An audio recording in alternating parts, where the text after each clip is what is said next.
Hi everyone, Adrian Player here, mortgage broker.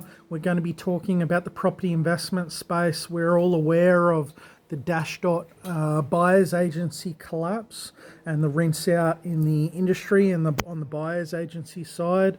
In the next 1 to 2 years, you'll see any of these really big buyer's agents that are focusing just on the resi space. 50% of them won't be around in the next couple of years, and the ones that do stay around will be sacking like 70 to 80% of their staff. All right, you're seeing a lot of them move over to SMSF Resi, and now that's being shut off as of August 10. You're seeing a lot of them scramble over to commercial at the moment just to survive. But the problem is a lot of them don't have the experience or runs on the board as far as that's concerned. So you're seeing this in the property investment space on the broking side as well. So anyone that's been around for as long as me, I've been in lending for 17 plus years, probably the last 5 to 6 years exclusively dealing with complex investors that are buying in structures, buying in SMSF, buying in commercial. You're going to see more and more of this, and look, we've been seeing the risk taking going through the roof, so let's talk about it. All right, so a lot of these brokers, they come into the industry as a career change, and they want to chase commissions, and a lot of them don't have lending experience, banking experience, accounting experience, or finance experience. So they don't have like me, for instance, use me as an example. I've been in ComSec, owned by CBA, then I've been in CBA, and then I've been in mortgage broking for about 9.5 years, so 17 years total across 3 different forms of lending. And compliance is built into me because I'm so used to being on a margin lending desk during the GFC, having every call recorded and every single word of what I say and how I say it. It has to be black and white. You cannot operate in the grey, you cannot give advice, and you cannot say the wrong thing. And a lot of people got rinsed out of that role. Every 12 to 18 months, you'd see batches of people rinsed in and out. One, they couldn't handle the compliance, and two, they couldn't handle the emotions of people's lives being evaporated away in the GFC, and all the emotions and the yelling and the screaming, and them putting pressure on you to do things outside of what the bank allows. That's what we're starting to see right now. Now, what have we seen in the last 5 to 6 years? So we've seen the rise of the two biggest things that I think that have had the biggest impact on the industry as a whole and property investments across the country is the rise of how big some of these resi buyers agents have gotten. Some of them got up to 50 to 100 plus staff. And then the other thing we saw was how big some of these Facebook groups got in the property investment space.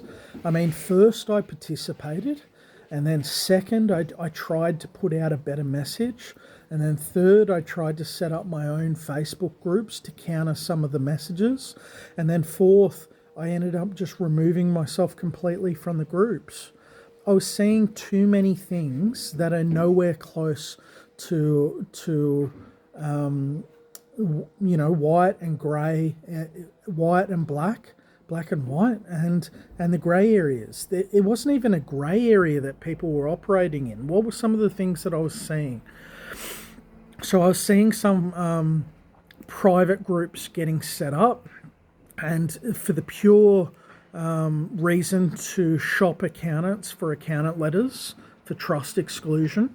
So the other one I was seeing was a lot of the buyers agents were teaching property investors to shop brokers until one says yes. All right, so treating brokers like a commodity, and you keep on getting a no and no and no until you get to the point that someone says yes. All right, but really the person that's just said yes is doing something really dodgy. Now, I'm not even going to give some of these people airtime, but at the end of last year, before the Macquarie Trust changes, and then I was seeing some dodgy stuff. So I was seeing people or brokers financially coaching clients. So what were some of the things that I was seeing? Salary workers being told to go and buy a property in a trust. That's a holding trust, right? But banks have different rules for holding and trading trusts.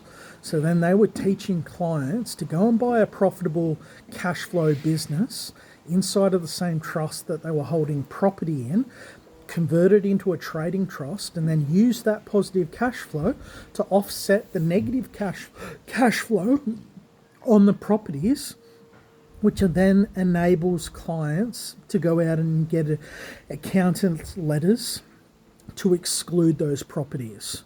Okay, that was some. So if that's not financial coaching, I don't know what is. And anyone that's saying that, they should not be in the industry.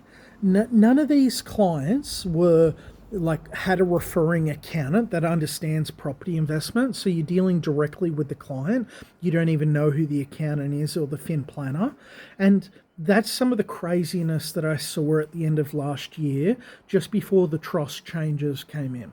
What else was I seeing? I was seeing people broker shop a lot. So they were being taught in these Facebook groups to broker shop. So a lot of these Facebook groups were great at the start because they were teaching clients a lot of things, right? But then they turned into their own beast where they were telling investors to broker shop, all right? And it got so bad, it got to a point where I had to search for clients' names in these groups, because you could tell the ones that were going down this checklist and you knew that they were spoken to 5 to 10 brokers prior to you and they had a system set up in place. You were seeing this.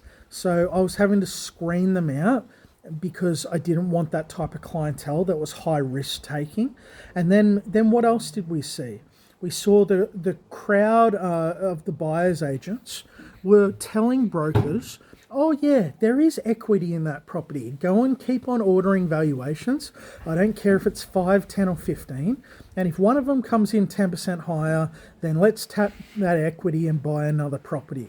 Now, a lot of clients got to property 3, 5 and 7 thinking that they've actually made something, but the only ones that actually made anything were the ones that held for 4 to 8 years. The ones that tried to sell straight away thinking that they actually made money didn't, because the desktop valves were artificial. So they were just shopping lenders to the point, and I think this is the next one that's going to get shut down, to the point of trying to find a desktop valve that's 5 to 10% higher than all the others, and then using that to go again. So what? Now, just because you can do it doesn't mean you should do it, right? So that was another one. And then what else did we see? In the last couple of weeks, I got told about a client that was maxed out on their resi borrowing power, and they were being told to refinance the mortgage out of their name into a trust, even if a lender allows you to do that, should you do that? And then what were they being told on a public Facebook group? Refinance out of a personal name into a trust, and then get an accountant letter to exclude that, hide it from a big 10 lender that doesn't see the property in the trust, keep the title the same so you don't have to pay double stamp duty and CGT, which could be an ATO issue, right? Could be an ATO issue if you go through with an ATO audit, and they were going to use a third tier lender to do that, to hide it from a main tier lender. So then I sent it to all these main lenders, and they all said this is deceptive conduct. If we heard that a broker was doing this, even if it is achievable, which they didn't think it was, that they would be debrokered. So these are all the things that we're seeing in the space, and you wonder why all the clampdown has happened in this form of lending, right? Half of the brokers need to be rinsed out. Half of them have been doing the wrong thing. They haven't had accountants and fin planners as part of every transaction. They're giving property advice when that's the buyer's agent's role.